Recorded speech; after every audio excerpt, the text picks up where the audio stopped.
Hi, Robin with Oxy-Dry, and I'm continuing on. And this is a really decent sized job. More than $2,500 actually. I won't tell you exactly, but it's a pretty good chunk of change for sure. It takes me most of the day, I guess. I've yet to do that building. I'm on the last floor here, and then I got some steps to do as well.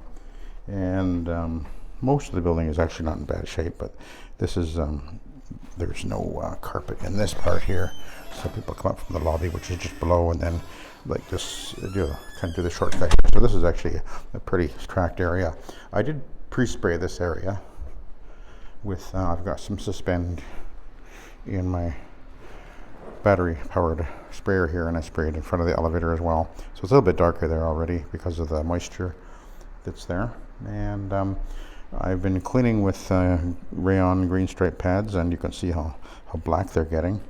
The last time I cleaned this carpet, I believe it was the last time I did it, I think I cleaned with the roto wash, which is technically actually encapsulating, and it stood up fine. It looks just great. I did have to come back and touch up in front of, I think, this elevator last time after cleaning it, which I normally don't. So that was like, okay. It cleaned fine, but it kind of bogged a little on the oily, greasy kind of stuff, which isn't surprising, really, when you think about it. Whereas the pads are going to draw up and transfer that kind of stuff out of the carpet a little more effectively. So, and I've always cleaned this carpet with my OP machines, usually the Orbitech, and then with the Vibe. And I just did a video showing myself cleaning the floor right above here, and I was just kind of show you guys just how efficiently one can clean with a rotary machine, because that's my choice today. I'm using my 2-speed. Here it is. This is my 200 or 175, 300 RPM. It's actually a Hawk. Excellent machine, excellent. And I really like using it. And I have the OP machines, but there's lots of reasons why I like rotaries. And one of them is that as you clean, I'm plugging in here, I'll constantly be moving away from my source of power, and I'm not going to be doing that back and forth, which you have to do with the wheels down OP machine. And I like that better, that I can just move away, and I think it makes it a little more efficient, at least it can. And as far as speed goes, you know, you hear or see comments from people about, you know, you can clean more square feet an hour with an OP than with a rotary, and I think in some cases that probably is true. But as I showed in the previous video, I did the hallway above me, and it worked out to about 5,400 square feet an hour. That's nothing to be ashamed of, is it now? That's a pretty darn good speed. You gotta like that. And I wasn't. And that's not to say that that's the limit of what I would be able to do speed-wise, because I wasn't really trying to be fast. Oops, this didn't work. Door jammed open. But, and I don't think that when you're, you know, whatever machine you're going to use, speed is the number one thing you need to be looking at. There's other things to consider, but obviously you don't want to use something that's really slow. I mean, can you imagine how long it would take me to clean this if I was using, say, an Orc? Which, of course, not that you couldn't, it's just that you're going to have to pack a lunch, as it were. And why would you want to work so hard and so long when there's so many other faster, more efficient options, which you're about to see again. So I'm going to clean. And we'll see how long it takes me to do this one. Yeah, I got the other hallway I didn't have the extension over to the door here, and I have to do it at the other end as well on this one, so a little bit more square feet than the last time. But let's see how long it takes. So I'm starting at almost 5 minutes in here. We'll just wait till I hit the 5-minute mark, and then we'll start. Not that I'm trying to go fast, I'm just trying to be efficient. And I've already done I sprayed in front of the doorways, and I'll be using the Doodlebug again to finish it off, like I mentioned in the last video, in the corners of the doors. There we go. And I'm cleaning with Revive Rocket, which is my preferred product on commercial jobs, because it has both citrus and peroxide in it. So I'm not actually trying to be as fast as I can, but I think actually that under ideal conditions, if this was a wide open area, I could actually move this machine a little faster, but I'm slowing down as I get over to the wall. But if I wanted to, I'm sure I could do about 6,000 square feet an hour. Not that that's your priority by any means. Your priority is always obviously the end results, and then there's other factors like the ergonomics of what you're doing, and whether or not you like it, or the machine you're using or not. And I've always been a kind of a leaning toward the rotary. It's been my thing all along, and I'm always going to be a defender of it, I guess. It's a motor on a stick that just cleans carpet really well in the hands of someone who knows how to operate it. A lot of guys that would be critical of the rotary have either not used it at all or used it very little, and are really mostly going off of what others have told them, without actually having really experienced it and explored its possibilities or potential themselves.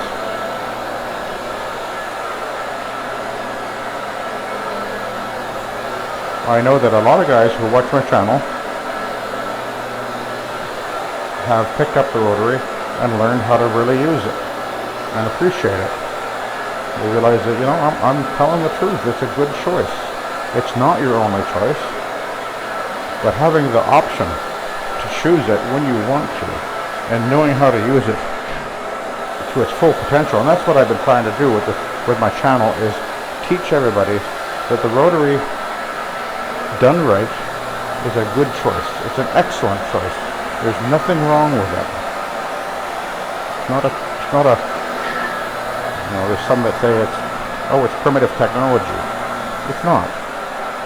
It just is what it is. It's a rotary, and we're cleaning a floor, for crying out loud. We're not building rockets here. We're cleaning a carpet. It's not that complicated.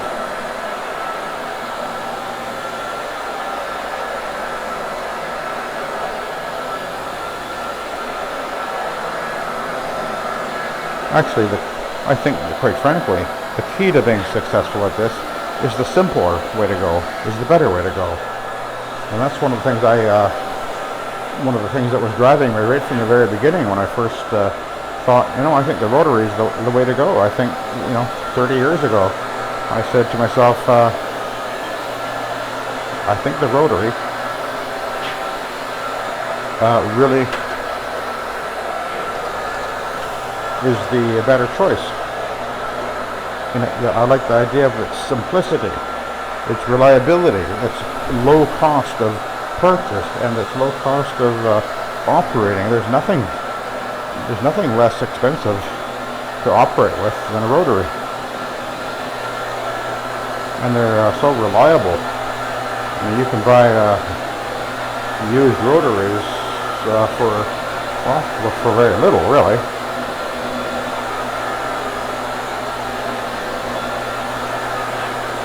And you can be, cleaning carpets like a real expert pretty quickly. And especially if you're gonna, you can watch my videos and you can learn. I'm here to teach people. You can see how simple and easy this is.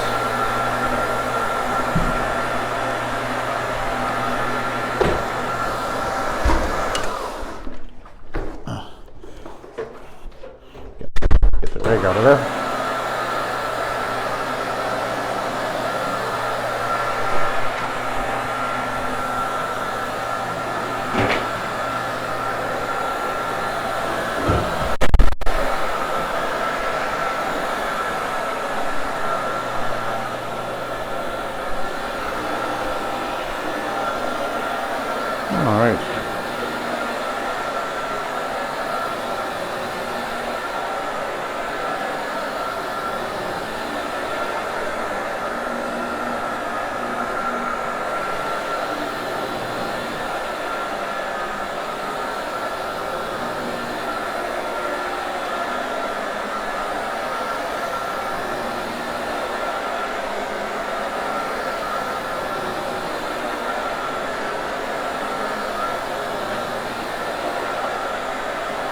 We've got so many more choices now for, well, both for pads and for cleaning products than when I started 30 years ago. Things have really improved a lot in this way of cleaning, the SET method, which the SET, of course, stands for Soil Extraction Transfer Technology. We don't want to call it bonnet cleaning anymore. That's old school. That's old thinking. Time to rebrand. Just like Rick Galinas very cleverly rebranded shampooing, and it became encapsulation. It's still shampooing, only now it's called encapsulation because it's more descriptive of what's happening with the way the shampoo works. And also, Rick Galinas very wisely wanted to rebrand under a new name rather than call it carpet shampooing, because he understood that the association that everybody has with shampoo is with residue and rapid resoiling and everything, so that's why he did it. He's a smart man. And that's why I decided to rebrand bonnet cleaning and call it Soil Extraction Transfer Technology. It's just simply to rebrand and reposition ourselves and move away from the image that bonnet cleaning has had since its inception, and also the terrible image that has been portrayed by some with their videos on YouTube, and how they portray bonnet cleaning and using very poor quality products to clean with, such as Tide laundry detergent, and very poor practices, and not caring about how they look. Or I remember the first video I saw of those particular individuals was a video where they were talking about a pad that they were using, a bonnet, and it was a two-way bonnet, the one that comes with the Orac machine, and they were saying how they'd been using that very same one for, they said, about 80 apartments. And the thing just looked like a ball of twine. It was just massacred. And they were saying how that they would take this thing and it would get dirty, and they'd take it into the sink and squeeze it out and wring it out and everything and throw it back on the carpet, and away they would go. I was like, wow, that is not going to address all the oils and things that are in that thing, and it certainly isn't going to clean. A soaking wet bonnet is not going to be able to draw soil into it because, well, it's soaking wet, obviously. How can that work? It doesn't. That's why you have to be careful when you're using the shower fitting, which I'm doing, not to overwet your pad. You keep it damp, but you keep the top dry by the way you apply the solution. And that's one of the objections people have about the way I'm doing this with shower fitting. Say, well, you can't do that because you're just going to wash the dirt through. Well, you're not if you're doing it right. And I'll show you that if I remember, when we get to the end here. But I'm just keeping the pad just damp enough to clean on the carpet, but the top of the pad is not going to be getting wet or soaking wet. And that takes a little bit of skill and practice to get yourself to that ability. But once you get it and you understand it, you'll understand how this works. It's just so incredibly simple and effective and reliable and consistent and precise. It's the way to go, I'm telling you. Again, I will be doing the right in those corners with the doodle bug afterwards.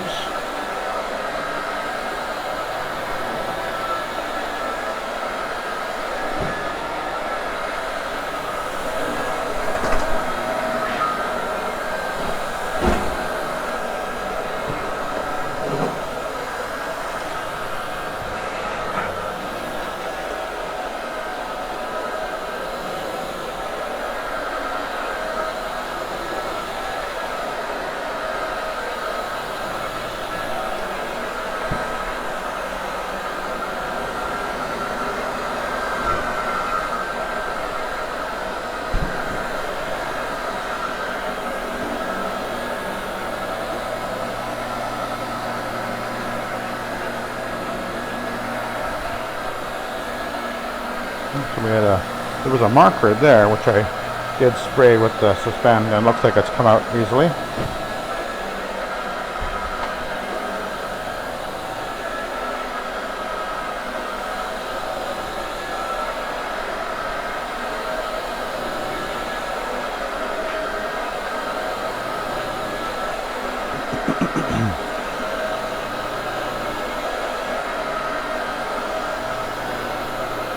Oh, look at that.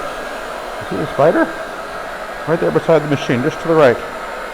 Or is that a fly? Wait a minute, what are you? Oh, it's a beetle or something. I'll leave him be.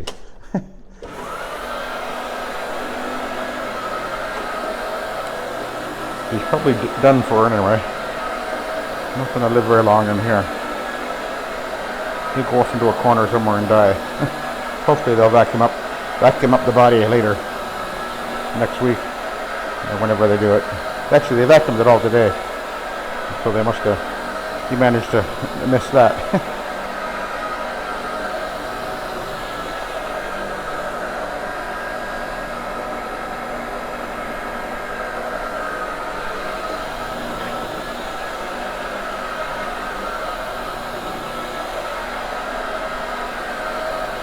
Yeah, back to the, I mentioned the video that I first saw, the first one I saw where the guys were bragging about how they had been using the same, it looked like a filthy rag and clean 80 apartments with it, and it's like, oh my goodness me, how could anybody think that that's a proper way to do things? I mean, we all know that, you know, look at this, there's my pads there, they get dirty, I stopped using them and I switched to a new one. I'm not going to, and see, the old thinking was with these pads, you would take those yellow squeeze buckets, mop buckets, and then you put your pad or your bonnet into the bucket, and then you wring it out, and then you continue using it. That was why bonnet cleaning got such a bad reputation, because you can't properly remove soil from the carpet with a pad or bonnet that's saturated, and it needs to be that needs to be washed out, laundered out. That's all oils and sticky soils in there and everything. And to think that anybody would consider that just bringing that out in a sink and then throwing the pad back on the bonnet back on the carpet and then continuing on is an acceptable way to clean a carpet. I mean, I remember seeing that and I was just absolutely appalled. I was like, oh my goodness me, these guys, well, are they morons, or do they just don't care? Well, maybe it's both. They just don't care. But anyway, and that's the kind of image that we want to move away from. Please. What a terrible, terrible example that was set by, that is being set by that kind of a way of doing things. That's just absolutely awful. Very embarrassing. Can you imagine your customers thinking of maybe calling you up to get your carpet cleaned by them or by you, get their carpet cleaned by you, and then they go on YouTube and they find one of these guys' videos and they're saying this is how this works, and they're thinking, oh my goodness me, this is what they're going to look like, this is what they dress like, this is how they clean, this is the equipment they use, this is the, you know, they're going to use a dirty, filthy rag of a bonnet, and they're going to, oh my goodness me, that is just horrifying, absolutely horrifying. But, and that is one of the reasons, not the main reason, but one of the reasons why I wanted to, I came up with the SET acronym to move us all away from anything to do with any of that imagery. And I know that it gets some very angry when I say that, and they think that I hate them. I don't hate them, but I do hate the image that they portray. That is just plain wrong and harmful to all of us who are trying to build credibility and a proper image into this industry. I mean, seriously, it's time to grow up, guys. It's time to be mature and responsible and do the best you can and care about how you dress and your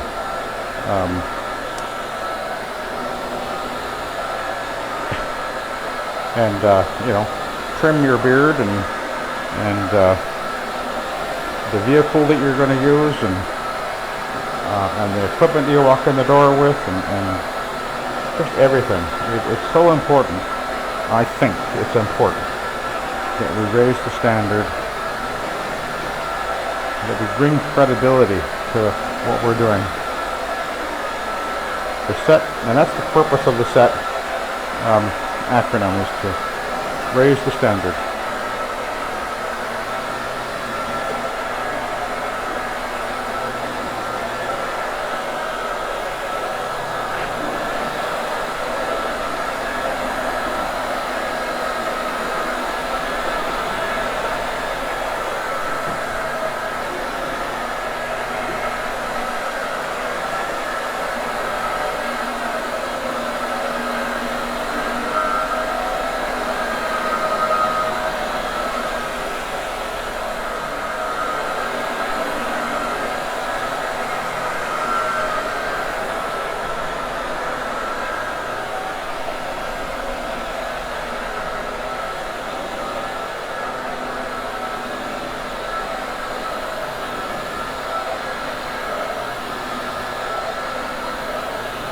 Okay, we're going to head back over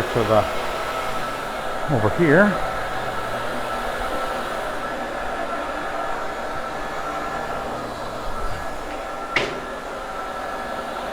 And head down this way. Where am I at? 23 minutes.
We're moving along pretty good, eh?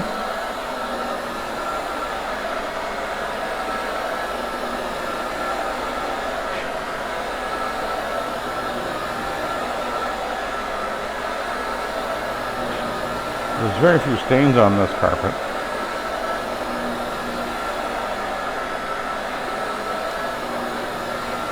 Oh, I know that over in the one, the other building, I know there's a pretty bad area there. There's a guy over there that, there's actually a restaurant pub just at the end of the building over here. And the guy that owns the place actually lives in the building across the way there.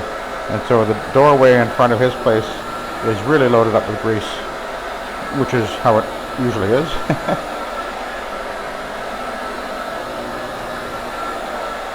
So I'll be having to address that when I get there.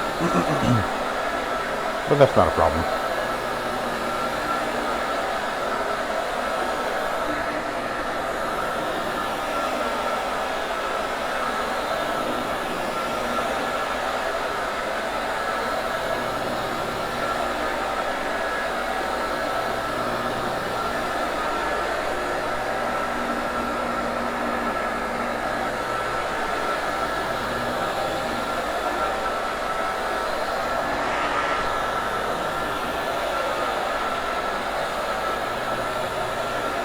So I'm not trying to go fast, by the way, but I'm probably doing over 5,000 square feet an hour right now.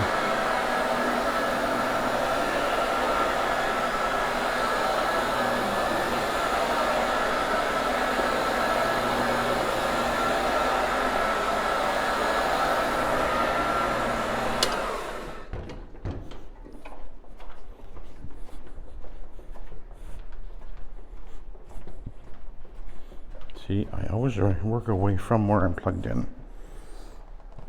Makes you much more efficient. For you guys that are using your rotaries and you tend to go backwards, yeah, it just doesn't make sense.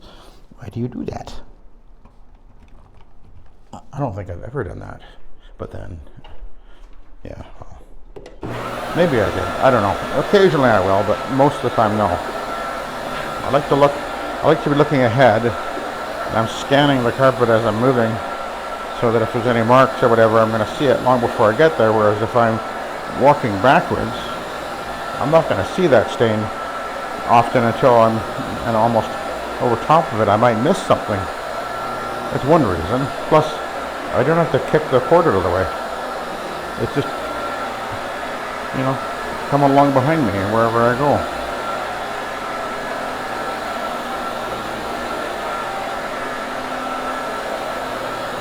Much easier.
We're nearly at the end here.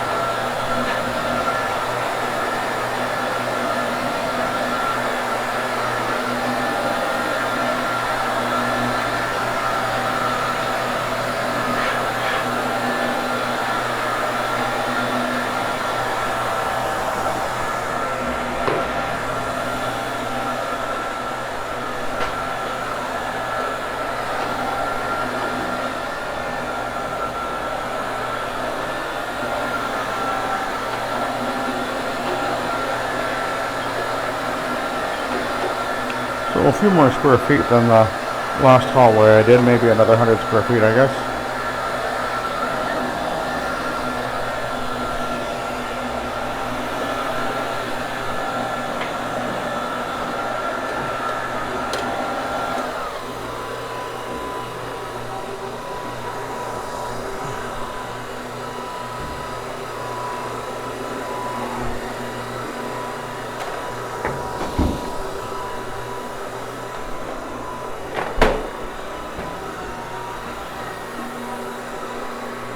Okay, we'll take a look at the pad.